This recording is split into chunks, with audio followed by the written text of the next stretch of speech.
जो वॉकआउट केलेला आहे या अधिवेशनात, आम्ही ज्या मंत्र्यांनी अभ्यास केला असेल, उत्तरं नीट दिली सदनाला, त्यांचं कौतुक जाहीरपणे केलेलं आहे. पण दोन असे मंत्री, आज तर आत्ताचे जे मंत्री आम्ही वॉकआउट केला ते ह्याच गोष्टीसाठी केला की आरोग्य खातं की एफडी खातं, हे या दोन्ही खात्यांमध्ये ताळमेळच नाहीये. एक बोलतं ह्यांचं, एक बोलतं त्यांचं आहे. हा आमचा विषय नाही, तो त्यांचा विषय नाही. म्हणजे खेकडे मंत्री होते, त्याच्यात ते सापडले जातील का? त्यांना संरक्षण द्यायला हे खेकड्यांसारखे एकमेकांचे पाय खेचत होते आणि आडवाआडवी करत होते. उत्तर आम्हाला एकच स्पष्टपणे पाहिजे होतं की ज्यांनी जीव घेणे खेळ केला, ज्यांनी जीव घेणे भ्रष्टाचार केला, ज्यांनी औषधात पैसे खाऊन पावडर विकलीये लोकांना, त्यांना तुम्ही त्या अधिकाऱ्यांना निलंबित कराल का? आणि जे तत्कालीन मंत्री होते त्यांना चौकशीत आणाल का?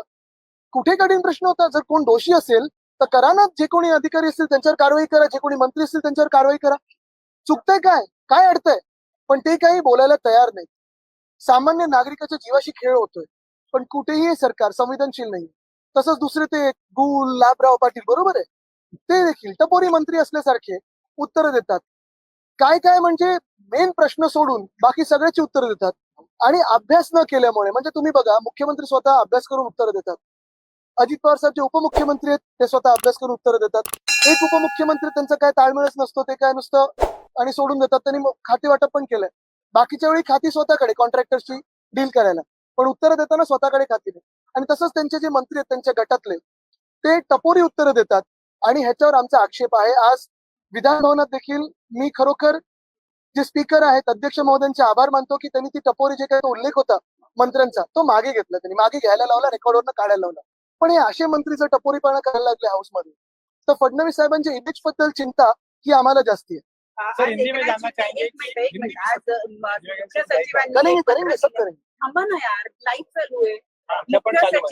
मुख्य सचिवांनी पत्र दिलेलं आहे एकनाथ शिंदे यांच्या विरोधात की अमृत योजनेमध्ये 57 लाख रुपयाचा जो अपहार झाला तो त्यांच्या मार्फत करण्यात आला.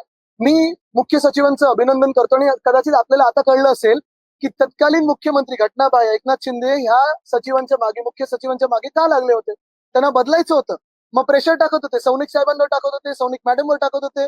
पण चांगल्या अधिकाऱ्यांना बदलायचं आणि जे तुम्हाला दोषी ठरवतील, जे तुमचा भ्रष्टाचार पकडतील, जे चुकीचं काम करायला नाही बोलतील, त्यांना काढून टाकायचं. हा जो त्यांचा डाव होता तो मी उघडा पाडला. आज हे जे काही त्यांनी पत्र लिहिलं असेल, अशीच अनेक पत्र मी मागच्या काळात लिहिली होती आणि आता मुख्यमंत्र्यांकडे जाऊन देणार आहे.